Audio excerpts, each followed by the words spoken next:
देखिए, हमारे साथ भाजपा के नेता राजेश मिश्रा जी हैं। मिश्रा जी, ये बताइए कि जिस प्रकार से नीट परीक्षा को लेकर के बिहार के जो डिप्टी सीएम हैं विजय कुमार सिन्हा जी, वो प्रेस कॉन्फ्रेंस करते हैं, उसमें साफ-साफ कहते हुए नज़र आ रहे हैं कि इसमें जो तेजस्वी यादव के जो पीएस हैं, प्रीतम कुमार यादव, उनका इन्वॉल्वमेंट है। बिल्कुल सही बात है। तेजस्वी यादव के जो डीजी सचिव जो है प्रीतम कुमार जो हैं, उनका जो इसमें इन्वॉल्वमेंट पाया गया है, क्योंकि जो इसका जो मुख्य अभियुक्त है सिकंदर यादवेंदु, उसके साथ जो है प्रीतम कुमार को कई बार जो है उनके आवास पर जो है तेजस्वी यादव जी के आवास पर जो है। अच्छा, ये बताइए, एक बात बताइए, कोई नेता के साथ किसी भी व्यक्ति को देखना या जाना जुर्म है क्या? बिल्कुल नहीं, किसी भी नेता के साथ इस पे कैसे आप लोग आरोप लगा रहे हैं? सिर्फ आने आने से, फोटो खिंचाने से? बिल्कुल सही बात है। किसी भी नेता से किसी भी व्यक्ति का मिलना जुलना यह कोई आरोप और गलत बात नहीं है, परंतु उसी व्यक्ति का बार बार 5 बार 6 बार 10 बार उनके आवास पर जो है मिलना जुलना, भेंट करना और बातचीत करना, तो इससे जो वो कोई कतई इनकार नहीं कर सकता कि मैं उसे नहीं जानता हूँ, उस व्यक्ति से मेरी जान पहचान नहीं है और उस व्यक्ति से कोई हमारा संबंध नहीं है। कल तक क्या आप लोग बोल रहे थे कि तेजस्वी का बयान नहीं आता है, आज तेजस्वी यादव तो बयान दे दिए साफ-साफ कि झूठ-मूठ हमारे पीएस को घसीटने की कोशिश कर रही है भारतीय जनता पार्टी, उसके पास कोई मुद्दा नहीं है, अनर्गल बयानबाजी दे रही है। मेरा तो यह कहना है कि जांच के लिए भी तैयार हैं, बोल रहे हैं कि जांच के लिए बिल्कुल जांच तो होनी ही चाहिए और दूध का दूध और पानी का पानी होना चाहिए। और जहां तक उनका कहना है कि हमारा निजी सचिव का इसमें इन्वॉल्वमेंट नहीं है, तो सिकंदर यादवेंदु जो क्या इसका जो मुख्य आरोपी हैं, उनका जो बार-बार जो है तेजस्वी यादव जी के आवास पर मिलना, प्रीतम कुमार से मिलना, तेजस्वी यादव जी के साथ जो है एक कुर्सी पे जो मंच साझा करना, तेजस्वी यादव जी के साथ जो बैठे रहना प्रीतम कुमार के साथ में, और अकेले तो उन्हें नहीं पाया गया है, परंतु बार-बार मिलना-जुलना इस बात को इंगित करता है कि उनका जो तेजस्वी यादव जी के परिवार से गहरा संबंध है। क्योंकि व्यक्ति एक बार 2 बार मिले तो कोई बात नहीं, लेकिन बार-बार उन्हें देखा गया है, तो इससे यह लगता है कि कोई गहरा संबंध है और वह व्यक्ति जो मुख्य अभियुक्त है, इसलिए इस बात से कतई तेजस्वी जी इनकार नहीं कर सकते कि हम जो है वो इसमें इन्वॉल्व हैं अथवा नहीं है। या तो जांच मनोज झा साफ-साफ कह रहे हैं कि शिक्षा मंत्री को बर्खास्त किया जाए, खास करके देश के जो शिक्षा मंत्री हैं, अभी तक के उनका क्यों नहीं? मनोज झा जी का जो भी कहना है ठीक है, उसके लिए मैं जो मना नहीं कर रहा हूँ, परंतु उसका जो है सबसे पहले जो है जांच करवाया जाए। जांच करवाने के बाद यह देखा जाए कि जिस व्यक्ति ने आरोप लगाया, तेजस्वी जी ने और आरजेडी ने सबसे पहले आरोप लगाया और सबसे पहले वही व्यक्ति जो इसमें इन्वॉल्व पाए गए। अगर कांग्रेस आरोप लगा रहा है या अन्य कोई पार्टी, समाजवादी पार्टी इस पे आरोप लगा रही है, तो वह भी जांच का विषय है कि सब यह जो जांच का बिंदु है, एक टीम गठित किया जाए और दूध का दूध और पानी का पानी किया जाए। छात्रों के भविष्य के साथ खिलवाड़ नहीं किया जाए। यहाँ पे सिर्फ प्रीतम कुमार इसके लिए इन्वॉल्व नहीं है, इसके अलावा एनटीए जो नेशनल टेस्टिंग एजेंसी है, वह पूर्ण रूप से दोषी है। आखिर क्वेश्चन पेपर लीक जो हो रहा है, वह तो नेशनल टेस्टिंग एजेंसी के माध्यम से किसी अन्य व्यक्ति के पास आ रहा है और वह जो है व्यक्ति। अच्छा, एक बात बताइए, आखिर बिहार को बदनाम करने की बार-बार साजिश क्यों हो रही है और बिहार के लोग ही क्यों इन्वॉल्व हो जाते हैं हर एग्जाम में? देखिए, बात तो बिल्कुल सही कहना है कि बिहार को ही क्यों इन्वॉल्व किया जा रहा है। बुद्ध की धरती रहा है, ये ज्ञान की भूमि रहा है, इसको बार-बार बदनाम करने की क्यों साजिश हो रही है और नेताओं का इस तरीका से बार-बार बयान, एक दूसरे पे आरोप प्रत्यारोप, देखिए निष्कर्ष नहीं निकल पाता है। अभी तक के कोई भी बिहार सरकार द्वारा एक भी एग्जाम लिया गया, वो ऐसा नहीं हुआ जो कि जिसमें पेपर लीक नहीं हुआ है। देखिए, यह घटना जो है ऐसा नहीं कि सिर्फ बिहार में हो रहा है, यह घटना यूपी में भी होता है और अन्य राज्य में भी हो रहा है। और यह नेशनल टेस्टिंग एजेंसी जो है, यह बिहार में रह के काम नहीं कर रही है। लेकिन यूपी में होता है या फिर बंगाल में होता है, इतना बवाल नहीं होता है, बिहार में बवाल आखिर क्यों हो जाता है? आखिर जो देखिए, यह जो है राष्ट्रीय स्तर की बात है।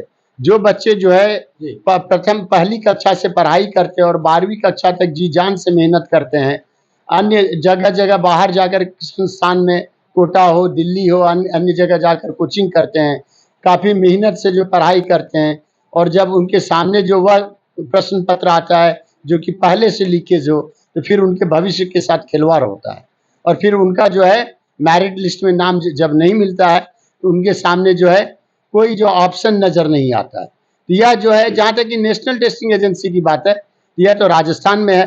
नेशनल टेस्टिंग एजेंसी जो जयपुर से जो वहाँ से जो है काम संभाल रही है।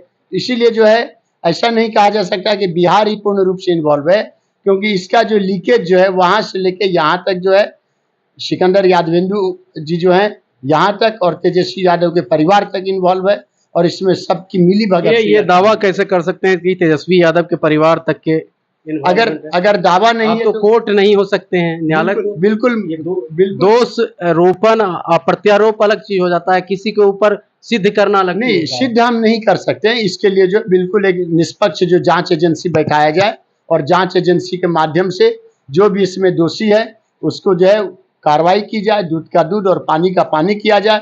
छात्रों के भविष्य के साथ जो दोबारा ऐसा खिलवाड़ नहीं हो, इतने बड़े स्तर का खिलवाड़ नहीं हो, उसके लिए कि जो निष्पक्ष जांच एजेंसी जो है बैठा कर जो सरकार काम करवा रही है और सरकार काम करवाएगी। जो भी दोषी होगा, दोष सिद्ध होगा, उसको सजा मिलेगी। चलिए, अगला सवाल आपसे रहेगा कि जिस प्रकार से पटना हाई कोर्ट ने 65% आरक्षण जो कानून है उसको रद्द कर दिया गया है, इस पर क्या कुछ कहना है, क्या स्टैंड है बिल्कुल, भारतीय जनता पार्टी का तो यही कहना है कि भारतीय जनता पार्टी हमेशा से आरक्षण का जो है समर्थन की है, आरक्षण समर्थन रही है। तेजस्वी तो साफ साफ कह रहे हैं कि ये विरोधी है, दलित विरोधी है, ओबीसी विरोधी है, अति पिछड़ा विरोधी है, खास करके कहें तो अति पिछड़ा विरोधी है। जी, मैं आपको बता दूं कि तेजस्वी जी हो या लालू प्रसाद जी हो या राष्ट्रीय जनता दल हो, इन लोगों ने आज तक 1% रिजर्वेशन नहीं दिलवाने का काम किया है। लेकिन ये जो है झूठा आरोप लगाने का काम जो ये लोग करते हैं।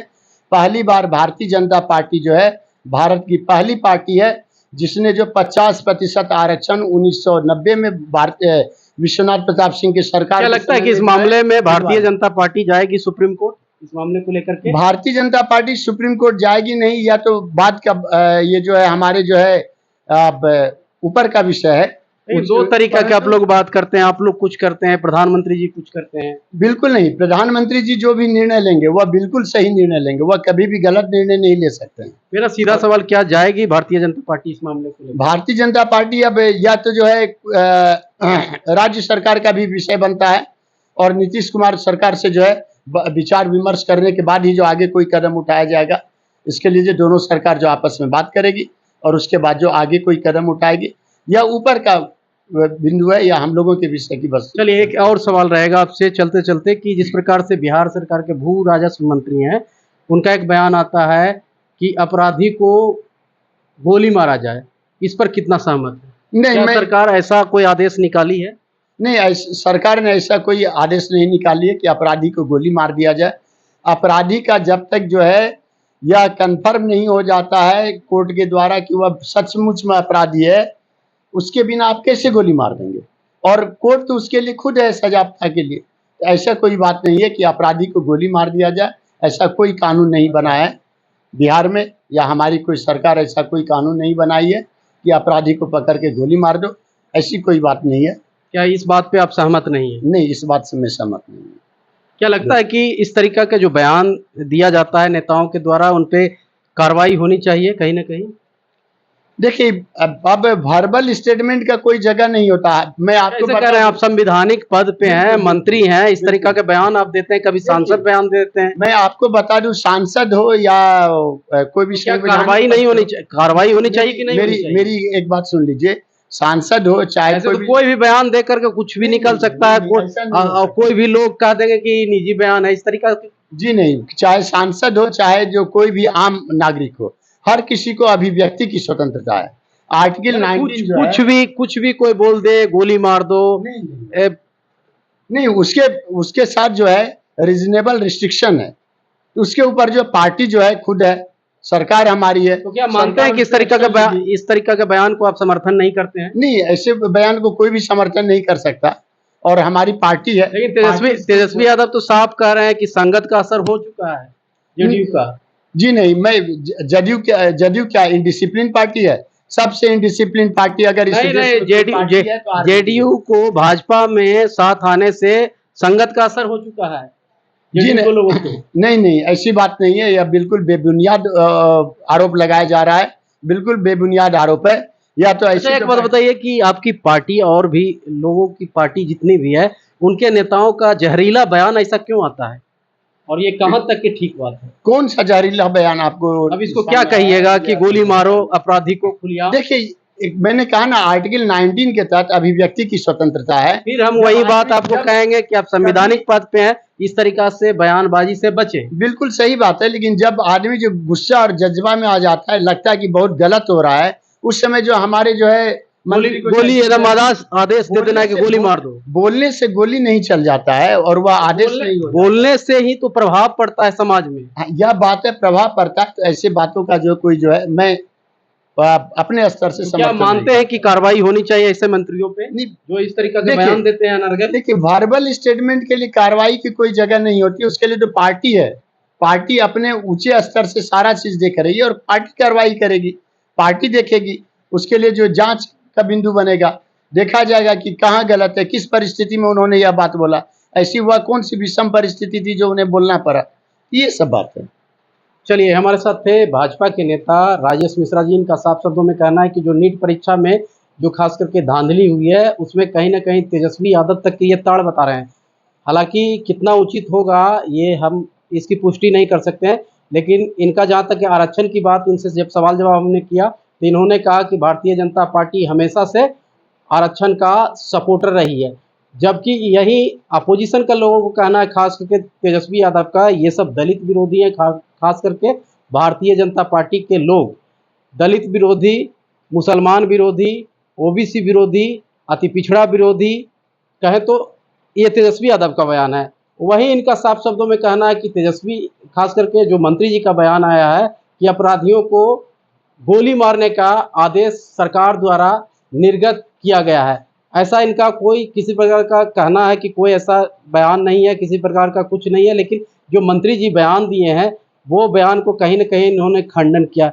लेकिन एक सवाल बनता है कि आखिर इस तरीका का जो जहरीला बयान नेताओं के द्वारा बोला जाता है, उस पर समाज में कहीं न कहीं असर पड़ता है। और नेताजी तो बोल करके अपना बयान निकल जाते हैं, लेकिन उसका दुष्परिणाम कहीं न कहीं समाज को भुगतना